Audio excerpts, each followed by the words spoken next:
Well, here we are at Yates American B244. This time we're going to continue working on the drivetrain motor and get it cleaned up.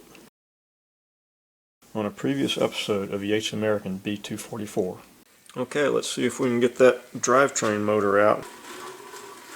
I can't say that I like the sound of that. I have this gear puller every bit as tight as I feel comfortable making it. I have the gear puller back on here and I've got it wound up really tight. I'm going to try using this hammer to see if I can break that loose.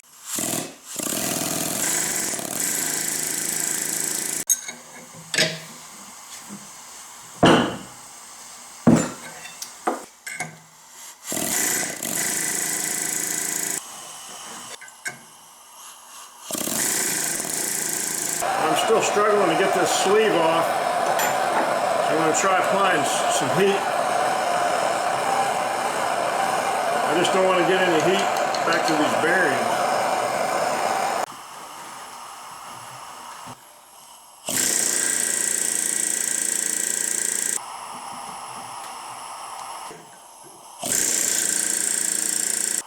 That's totally not moving at all.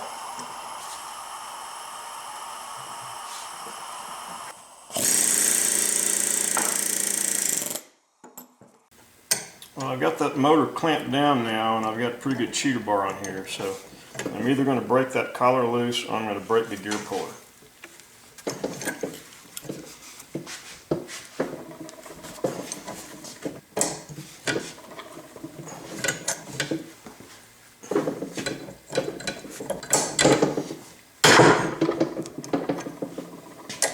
I think that was the collar.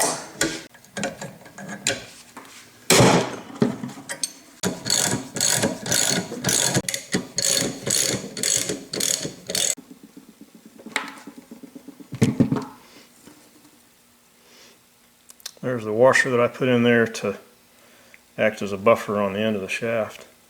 So that shaft is pretty rusted up, and the inside of this is kind of galled up and rusty. Okay, let's see what's inside here.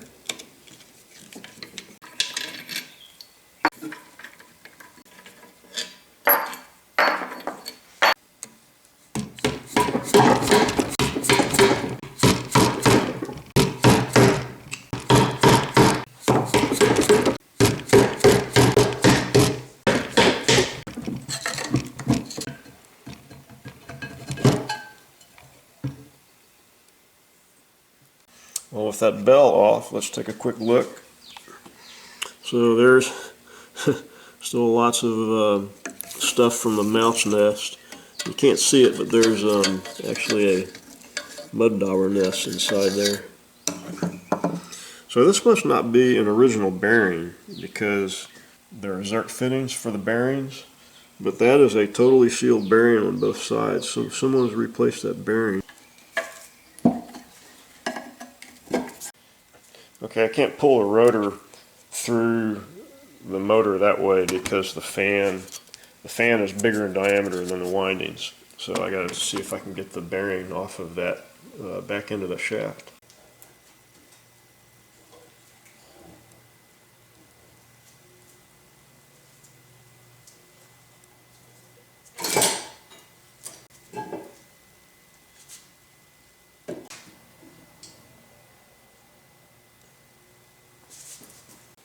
There are all the parts.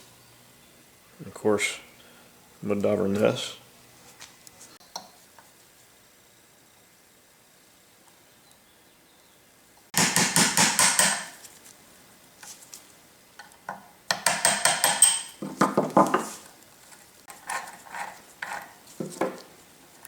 It's a little beat up, like everything else on this thing.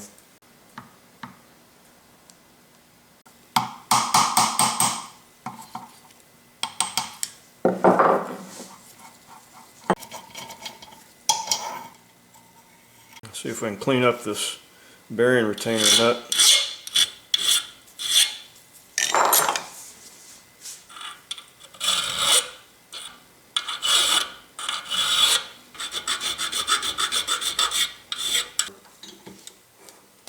I'm not sure the best way to get this mud dauber mud off of here. I'm just going to wash it off. I mean, hell, this thing spent most of its life out in the rain. A little more water's not going to hurt it.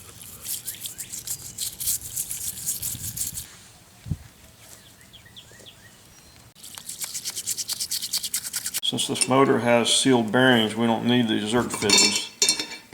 Just take them off and throw them out. I've decided I'm going to go ahead and re-insulate the leads on this drive motor. So this one is already cracked right outside the housing. So I'm going to trim all of them just outside the housing and transition new shrink tubing over that section.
When I was working on this motor and disassembling it, the fan blades nicked a few of the winding wires, like this one right here. So I've been going back over them with some insulating varnish. And I'm going to give all the windings a fresh coat of insulating varnish in addition to those nicked wires.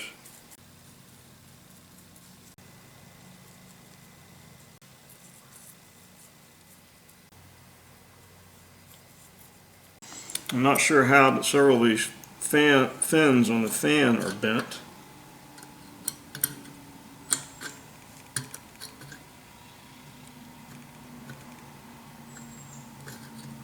I have a fairly strong dislike of mice and mud daubers.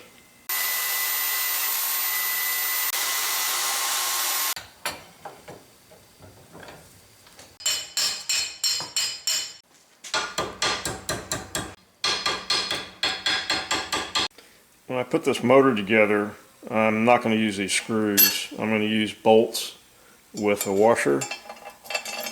And I need for the washer to sit flat, so I'm going to create a counterbore with a piloted counterbore bit.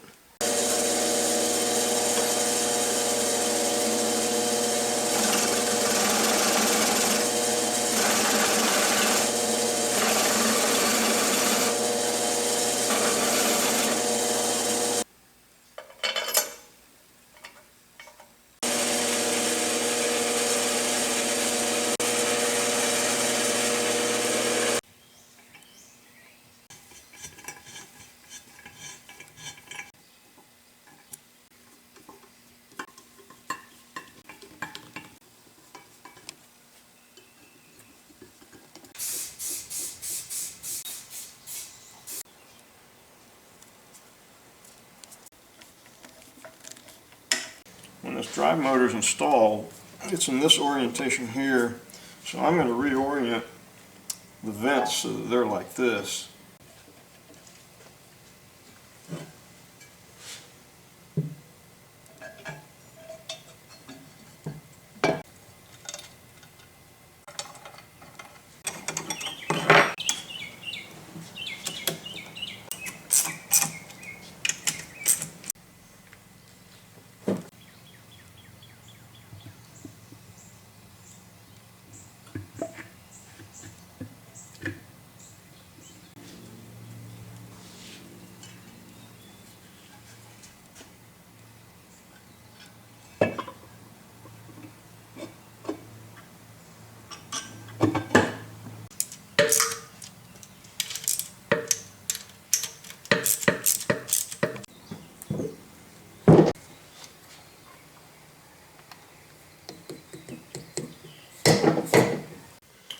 call the drive motor done.